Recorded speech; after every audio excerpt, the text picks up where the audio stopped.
Cada cultura antigua del planeta, sin una sola excepción, describió a los mismos seres: sumerios, egipcios, griegos, vikingos, mayas, aborígenes australianos, navajos, pueblos separados por océanos, por miles de años, sin contacto entre sí. Todos hablaron de hombres más altos que los árboles. Todos los llamaron de forma distinta, pero todos los describieron igual. Los historiadores oficiales lo explican como coincidencia, fantasía colectiva, exageración poética. El problema es que las fantasías no dejan huesos en la tierra, y estos seres sí los dejaron. Hoy vas a descubrir por qué tantas civilizaciones que jamás se conocieron contaron exactamente la misma historia, y por qué alguien hizo todo lo posible para enterrarla. En 1848, un congresista llamado Abraham Lincoln navegó cerca de las cataratas del Niágara. Aquella noche escribió una frase en su diario que hoy suena como una sentencia contra la historia oficial. Lincoln escribió que los ojos de aquella raza extinguida de gigantes, cuyos huesos llenan los túmulos de América, contemplaron el Niágara igual que nosotros lo contemplamos ahora. El futuro presidente no estaba especulando, ni recurriendo a leyendas. Hablaba con la naturalidad de quien menciona algo cotidiano, porque en su época los huesos de gigantes no necesitaban defensa. Cualquier granjero podía desenterrarlos en su propia parcela y los periódicos los anunciaban con la misma calma con la que hoy se anuncia el pronóstico del tiempo. Si tantos huesos aparecieron durante tantas décadas, en tantos estados distintos, en tantos continentes diferentes, la pregunta inevitable es brutal: ¿dónde están ahora? ¿Por qué ningún libro escolar los menciona? ¿Por qué los museos del mundo no exhiben ni un solo esqueleto de 3 metros de altura? Antes de responder esa pregunta, que es el corazón oscuro de este video, necesitamos retroceder, muy atrás, hasta los textos más antiguos de la humanidad, porque para entender hasta qué punto la huella de los gigantes está grabada en la memoria colectiva, no basta con abrir un libro de historia. Hay que abrir las tablillas que estaban escritas cuando la historia aún no se había inventado. Las tablillas sumerias tienen más de 4000 años. Son los documentos escritos más antiguos del planeta, y en ellas los gigantes no aparecen como mito ni como fantasía decorativa. Aparecen como reyes con nombres concretos, con fechas de gobierno concretas, con biografías detalladas y registros administrativos. La lista real de Nippur enumera dinastías en las que algunos monarcas reinaron 20.000 o 30.000 años. Sus alturas se describen sin metáforas, sin adornos: 4 metros y medio, 5 metros, 6 metros. Los escribas sumerios no estaban inventando dioses literarios, estaban catalogando gobernantes que para ellos eran tan reales como nosotros lo somos para los que escriben hoy. ¿Por qué se molestarían en falsificar registros administrativos tan minuciosos? En los relieves sumerios, los dioses Anunnaki aparecen representados al doble del tamaño de los humanos comunes. Sujetan leones con una sola mano, como un niño sostiene un gatito. Sería fácil descartarlo como recurso artístico, como la típica exageración del arte religioso, si no fuera por un detalle profundamente incómodo.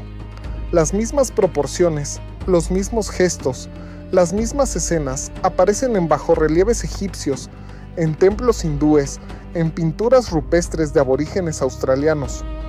Pueblos que jamás se cruzaron, que estaban separados por desiertos, océanos y milenios completos, dibujaron a los mismos personajes haciendo exactamente las mismas cosas.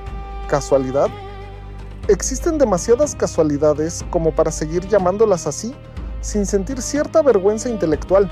Cuando la gente piensa en gigantes bíblicos, casi todos recuerdan a uno solo, Goliat. Pero Goliat no es la excepción. Es apenas el último superviviente conocido de una raza que la Biblia menciona en al menos 12 libros distintos. El Génesis dice textualmente que en aquellos días había gigantes en la tierra, sobre todo cuando los hijos de Dios se unieron con las hijas de los hombres. A esos gigantes la Biblia los llamó Nefilim, una palabra hebrea que significa los caídos o los que descendieron de lo alto. El texto sagrado no presenta esto como leyenda decorativa, lo presenta como información histórica, como contexto necesario, como un hecho que el lector de la época daba por sentado sin discutir. Hay un libro que la iglesia eliminó del canon en el siglo IV y que describe a los Nefilim con una precisión que pondría nervioso a cualquier arqueólogo moderno. Se llama el libro de Enoc. Según ese texto, 200 ángeles caídos descendieron a la cima del monte Hermón, tomaron mujeres humanas y de esa unión prohibida nacieron seres de fuerza colosal. Enoc indica una altura concreta para esos seres, 300 codos. Aplicando la antigua medida hebrea, eso equivale aproximadamente a 135 metros, nacidos de la sangre derramada de Urano sobre la tierra fértil. Los escandinavos los llamaron Jotnar, gigantes de hielo que existían incluso antes de que el mundo fuera creado por los dioses. El Mahabharata indio describe a los Rakshasas, criaturas del tamaño de torres que lanzaban árboles enteros en combate y podían cambiar de forma a voluntad. Cada civilización los nombró con su propia lengua, pero todas describieron lo mismo: hombres enormes, fuerza imposible, comportamiento entre divino y monstruoso, una guerra final que siempre terminó mal para ellos. Los navajos del suroeste americano contaban la historia de Yeitzo, el gigante caníbal, cuya sangre coagulada se convirtió en los flujos de lava cercanos al monte Taylor, en Nuevo México. Los geólogos modernos confirman que esos flujos de lava tienen una composición mineral atípica que no aparece en otras coladas de la región. Los paiutes de la actual Nevada hablaban con terror de un pueblo de pelo rojizo y altura colosal que llegó desde el mar. Los llamaron Siteka y los describieron como caníbales que cazaban humanos, como si fueran venados. Si fueran solo 2 o 3 pueblos los que hablaran de gigantes, podríamos explicarlo como préstamo cultural a través de antiguas rutas comerciales. Pero cuando culturas completamente aisladas, separadas por océanos enteros, describen al mismo monstruo con exactamente los mismos detalles, ya no es coincidencia, es testimonio.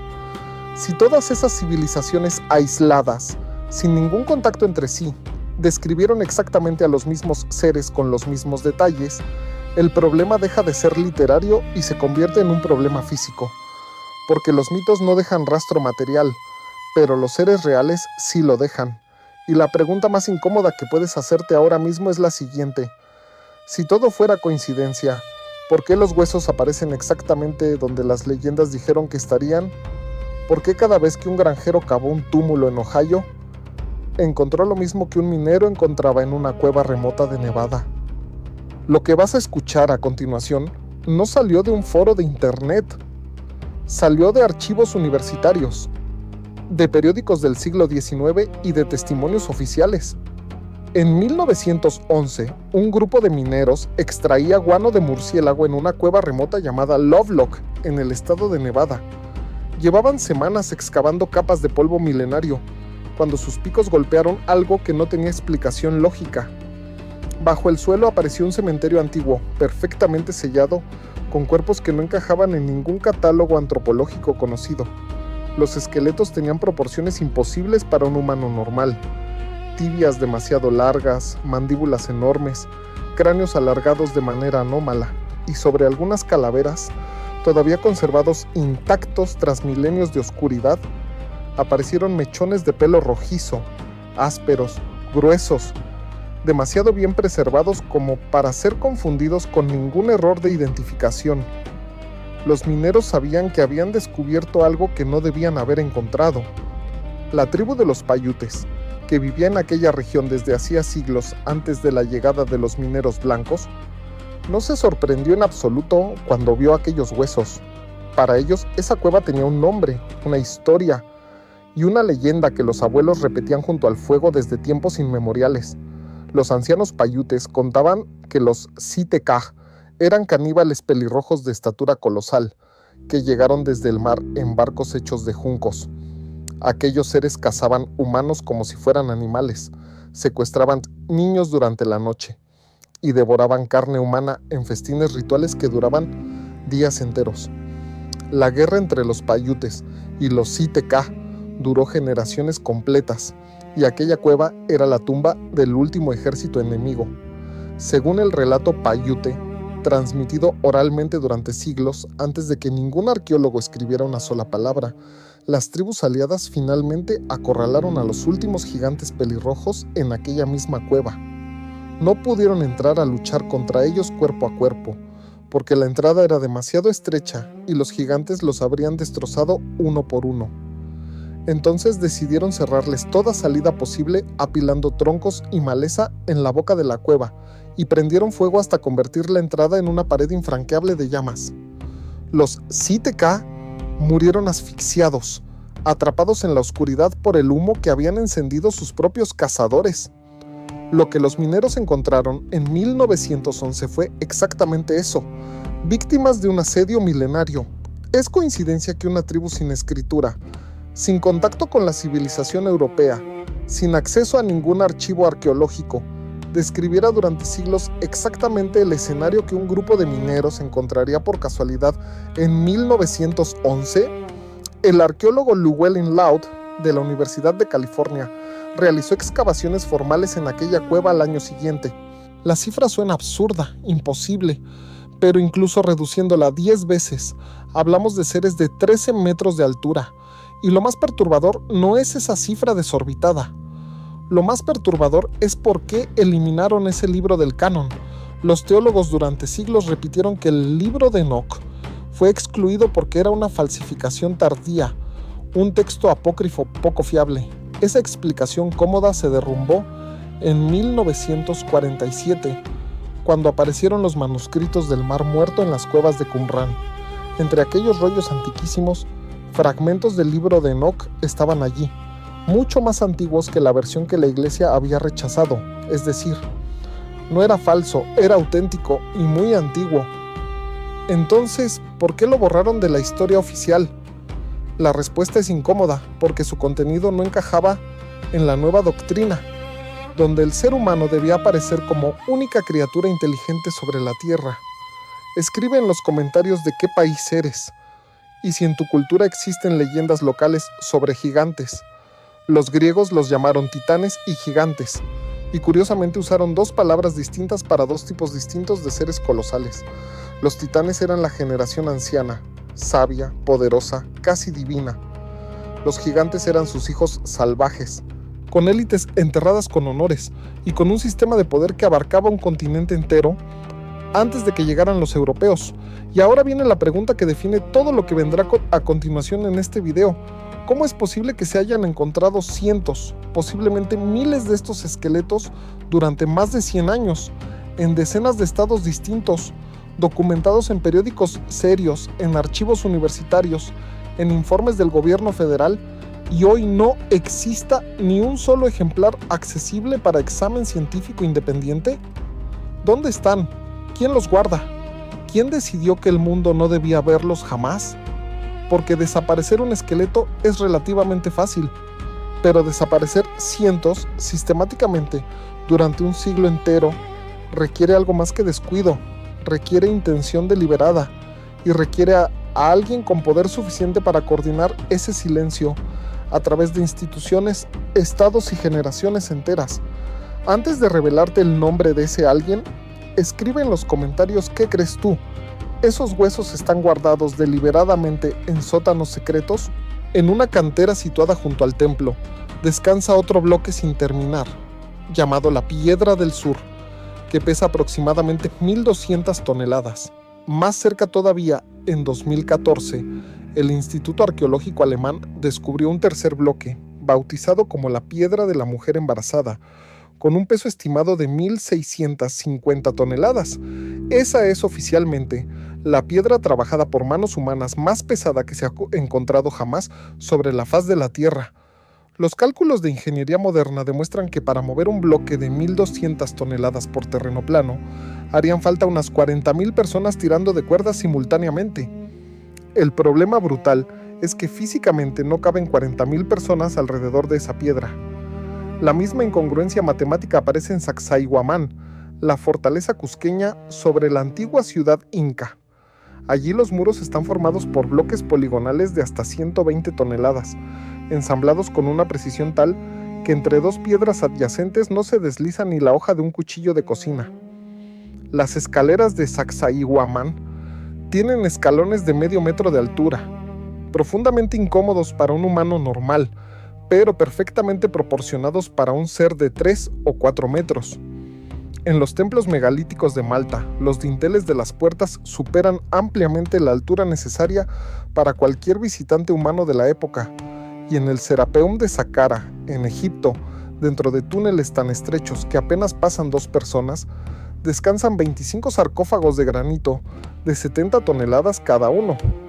Lo más perturbador del Serapeum no es el peso descomunal de aquellos sarcófagos, ni el hecho físicamente imposible de haberlos introducido en pasillos donde no caben las herramientas necesarias para moverlos. Lo verdaderamente inquietante es que cuando el arqueólogo francés Auguste Mariette los descubrió y abrió en 1850, todos los sarcófagos estaban completamente vacíos. Ningún cuerpo, ningún objeto funerario, ninguna inscripción interior, nada en absoluto. 25 cofres de granito, tallados con precisión óptica, pulidos hasta nivel especular en sus paredes interiores, transportados a un coste energético inimaginable y completamente vacíos cuando alguien finalmente los abrió.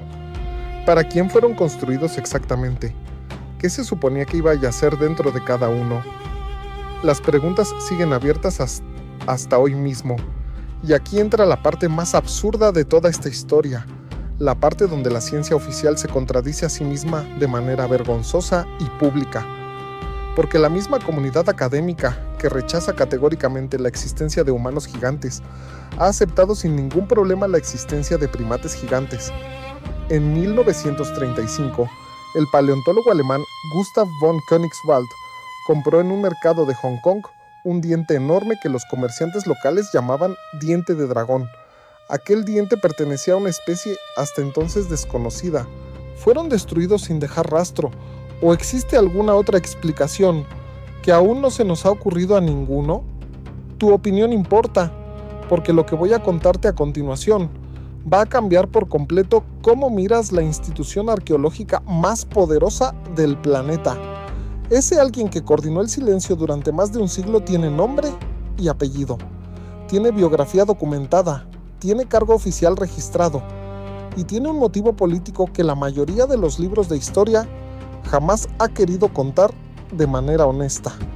Su nombre es John Wesley Powell y lo que hizo va más allá de la simple negligencia.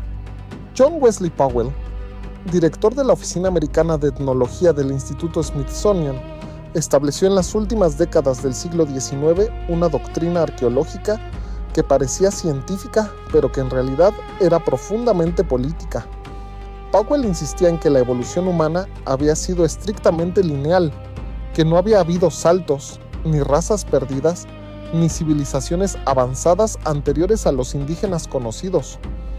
Cualquier hallazgo que contradijera ese modelo, cualquier hueso anómalo, cualquier estructura demasiado sofisticada debía ser declarado falsificación, error de medición o consecuencia de una enfermedad como la acromegalia.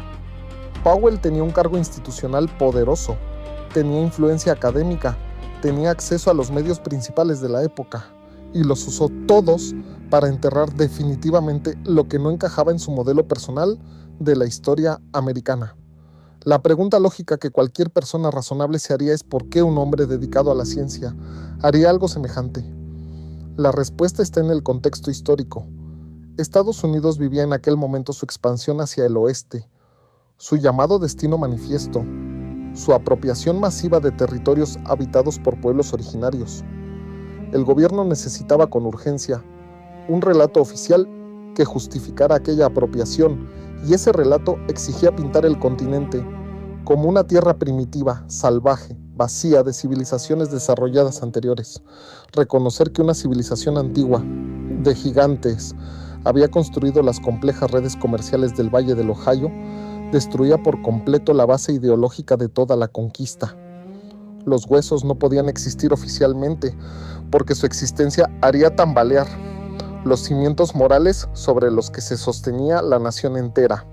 El Instituto Smithsonian, bajo la dirección de Powell y sus sucesores directos, comenzó entonces a aplicar un protocolo sistemático que el investigador Richard Dewhurst documentaría más de un siglo después con una minuciosidad escalofriante. Los agentes federales viajaban hasta los lugares de los hallazgos, prometían a los descubridores que los huesos serían estudiados en Washington con los mejores recursos científicos disponibles. Los retiraban del lugar con todas las formalidades del caso, y luego esos huesos simplemente desaparecían. Nunca se publicaban los informes finales prometidos, nunca se devolvían las piezas a sus descubridores, nunca se contestaban las cartas insistentes de los granjeros y arqueólogos locales que durante años intentaron averiguar qué había pasado con sus descubrimientos. Más de 1000 publicaciones periodísticas detalladas, todos esos huesos desaparecidos. Pero los huesos podían desaparecer en sótanos secretos. Las piedras no. Y aquí es donde la historia de los gigantes deja de depender de testimonios fragmentarios y empieza a hablar con un volumen que ninguna conspiración burocrática puede acallar. Porque si quieres saber si una civilización de seres colosales existió realmente, no busques sus esqueletos, busca sus monumentos. Busca aquello que ningún funcionario federal pudo cargar en una caja, ni esconder en un almacén polvoriento. Busca las piedras que siguen ahí, expuestas, a plena luz del sol, donde sus constructores las dejaron hace milenios. Y la primera de esas piedras te espera en un lugar donde la arqueología oficial lleva décadas tropezando con explicaciones que no convencen ni a los propios arqueólogos que las firman. En Baalbek, en el actual Líbano, bajo los cimientos del templo romano de Júpiter, descansan 3 bloques de piedra conocidos como el trilitón. Cada uno de esos bloques pesa aproximadamente 800 toneladas, mide casi 21 metros de longitud y está elevado a 7 metros de altura, encajado con precisión milimétrica, sin mortero, sin separación visible entre piezas. Para que entiendas la magnitud real de esos números, 800 toneladas equivalen aproximadamente al peso de 2 aviones Boeing 747 con su capacidad de carga completa. Ahora imagina apilar 2 aviones uno sobre otro, en perfecto equilibrio, sin grúas, sin maquinaria moderna, hace 2000 años o más. La arqueología oficial atribuye el trabajo a los romanos, pero ningún texto romano de la época describe semejante hazaña, y eso no es todo lo perturbador del lugar, que recibió el nombre de Gigantopithecus, el primate más grande que ha existido jamás sobre la Tierra. Medía 3 metros de altura, pesaba alrededor de 500 kilogramos y habitó los bosques del sudeste asiático hasta hace aproximadamente 100.000 años, conviviendo durante milenios con el Homo erectus. En la cueva de Nisova de la cordillera del Altai, en Siberia, los arqueólogos encontraron en años recientes los restos fósiles de otra rama humana completamente desconocida hasta entonces, los denisovanos. Sus mandíbulas eran extraordinariamente masivas, sus dientes mucho más grandes que los nuestros, su complexión claramente más robusta. Junto a sus huesos apareció un brazalete de clorito, con perforaciones que muestran señales inequívocas de perforación mecánica avanzada, con una antigüedad estimada en 50.000 años. Los genes denisovanos siguen vivos hoy en el ADN de tibetanos, papúes y aborígenes australianos. Si una rama del género humano fue más grande, más fuerte y más sofisticada de lo que creíamos posible, ¿por qué resulta tan difícil aceptar que pudo existir otra rama aún más grande? Los escépticos siempre repiten el mismo argumento físico para descartar definitivamente la posibilidad de humanos gigantes. Dicen que un cuerpo demasiado grande no podría soportar su propio peso, que los huesos colapsarían bajo la gravedad, que la circulación sanguínea sería biológicamente imposible. Y técnicamente tienen razón en una sola cosa, en las condiciones atmosféricas actuales del planeta. Pero las condiciones del planeta no siempre fueron las mismas que conocemos hoy. Existe una hipótesis científica seria, respaldada por evidencia paleontológica concreta, que propone que la atmósfera terrestre en el pasado lejano era radicalmente diferente a la que respiramos ahora. Más densa, más rica en oxígeno, con una presión mucho mayor sobre la superficie. Una atmósfera donde un ser de 4 metros no sería anomalía, sería norma biológica. Y la prueba de esa atmósfera no está oculta en los mitos, ni en los textos religiosos antiguos, ni en las leyendas tribales que ya hemos revisado. La prueba está atrapada en la propia roca del planeta, esperando ser leída por cualquiera que quiera mirar. Está en burbujas de aire fósil encerradas dentro del ámbar durante millones de años. Está en el tamaño descomunal de los insectos del periodo carbonífero, libélulas de 70 centímetros y 100 pies de 2,5 metros que ningún laboratorio actual ha logrado replicar. Está en bosques tropicales fosilizados que aparecen donde hoy hay desiertos y casquetes polares. Y cuando entiendas qué fue exactamente lo que cambió en aquella atmósfera, todo lo demás encajará por fin en su lugar.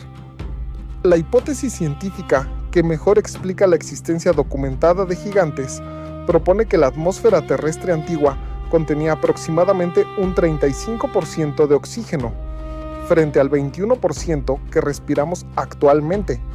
Esa atmósfera era además mucho más densa, con una presión barométrica significativamente superior a la actual. Los paleontólogos confirman este escenario con evidencia fósil contundente. En el periodo carbonífero, las libélulas alcanzaban 70 centímetros de envergadura, y los 100 pies llegaban a medir 2,5 metros de largo.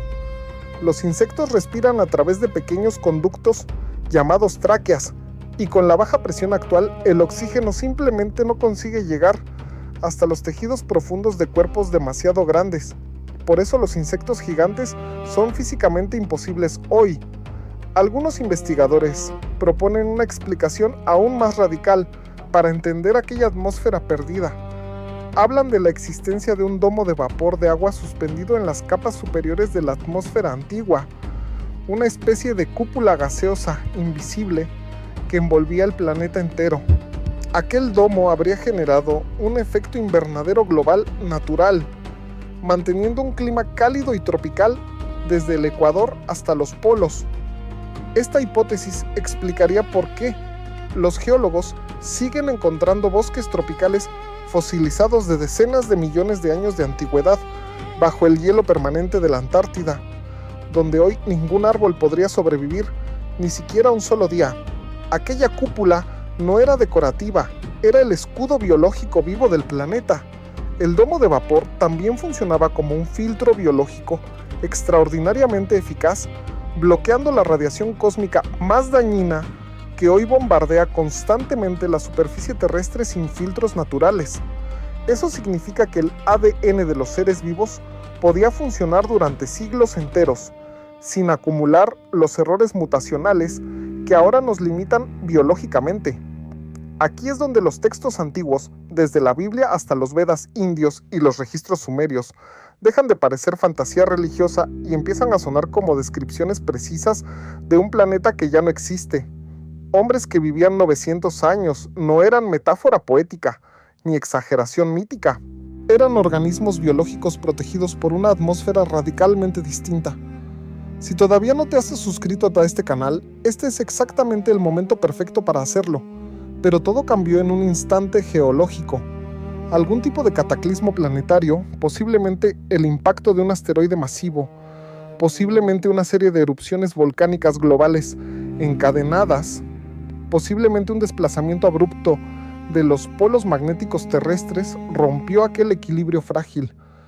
El domo de vapor colapsó sobre la Tierra en forma de lluvias torrenciales que duraron meses enteros sin pausa, dando origen probablemente al mito universal del diluvio, que aparece prácticamente idéntico en más de 200 culturas distintas y completamente aisladas entre sí. La presión atmosférica se desplomó violentamente.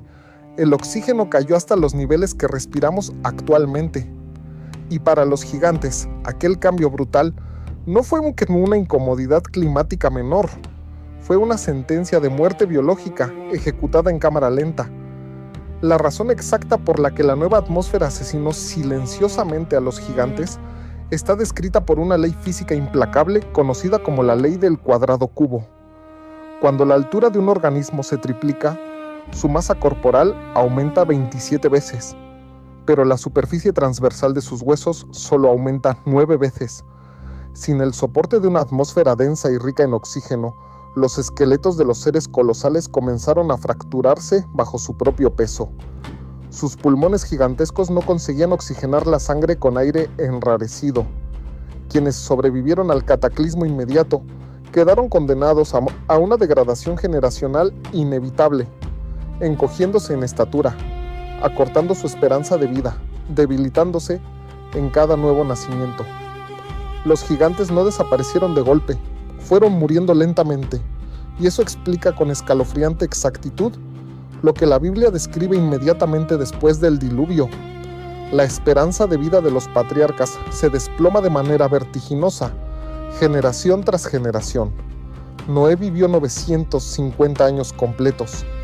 Su hijo Sem llegó solo a los 600 años.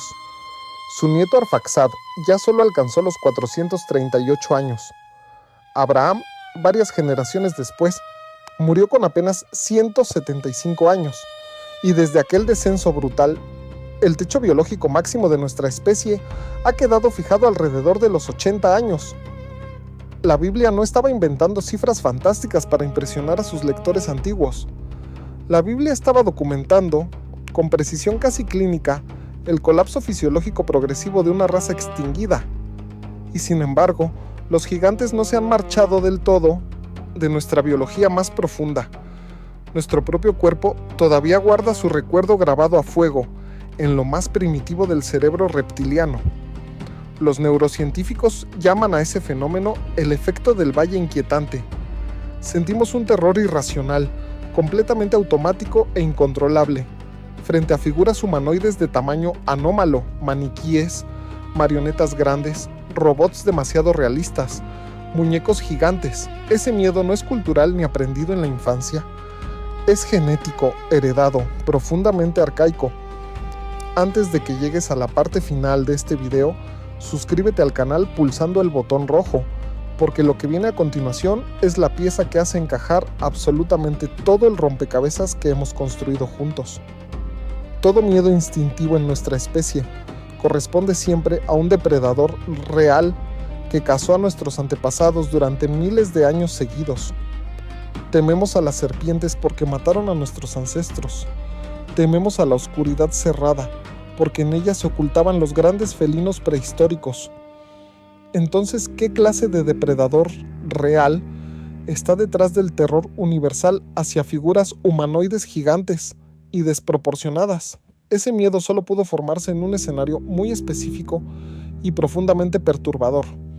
Nuestra especie convivió durante muchísimo tiempo con cazadores bípedos colosales que nos veían exactamente como nosotros vemos hoy al ganado en un matadero. El folclore de absolutamente todos los pueblos del planeta lo confirma. En todos los cuentos del mundo, el gigante nunca es un maestro sabio, siempre es un caníbal hambriento. Hemos llegado al final de este viaje brutal, a través de tablillas sumerias, enterradas en arena, túmulos olvidados de Ohio saqueados por el gobierno, sarcófagos vacíos en Egipto, piedras imposibles en Líbano y atmósferas perdidas para siempre en el tiempo profundo.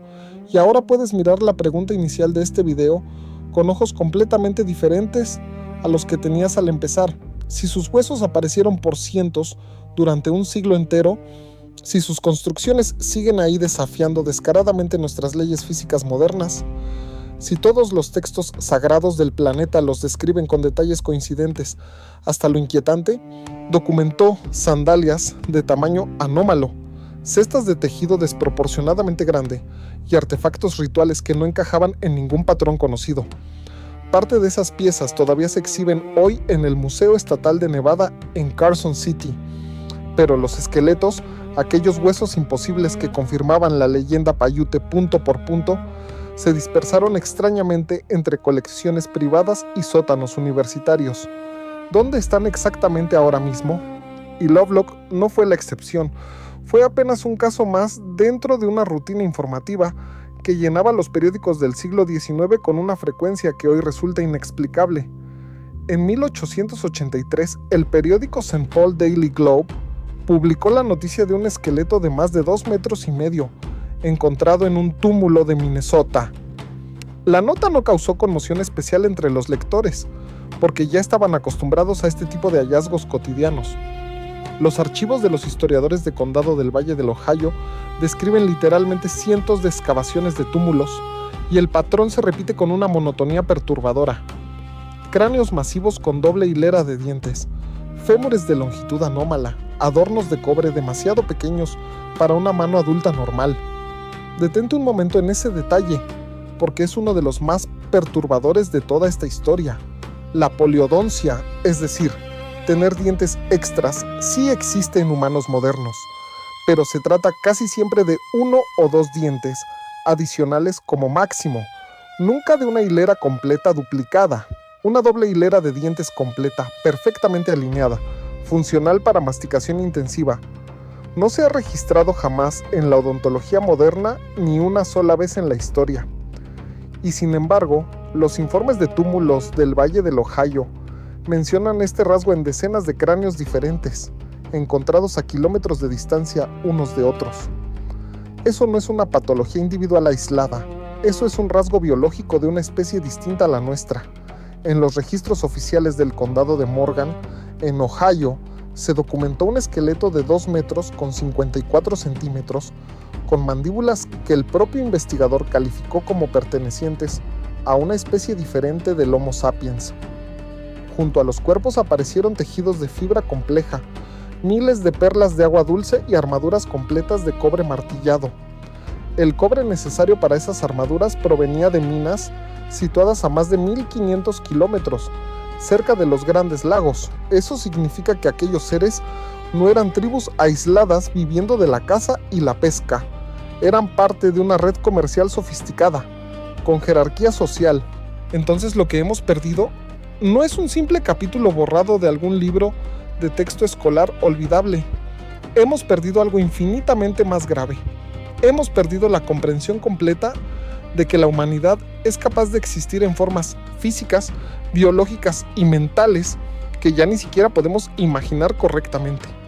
Nuestra estatura promedio actual, nuestro plazo de vida estrictamente limitado, nuestras capacidades cognitivas y físicas presentes, no son el techo evolutivo definitivo de la especie humana. Son apenas un estado temporal, frágil, condicionado, dictado únicamente por la atmósfera específica en la que nos ha tocado respirar durante este brevísimo momento del tiempo geológico. La grandeza de una civilización jamás se ha medido por el tamaño de los cuerpos que la habitaron, sino por las preguntas que se atrevió a formular en voz alta.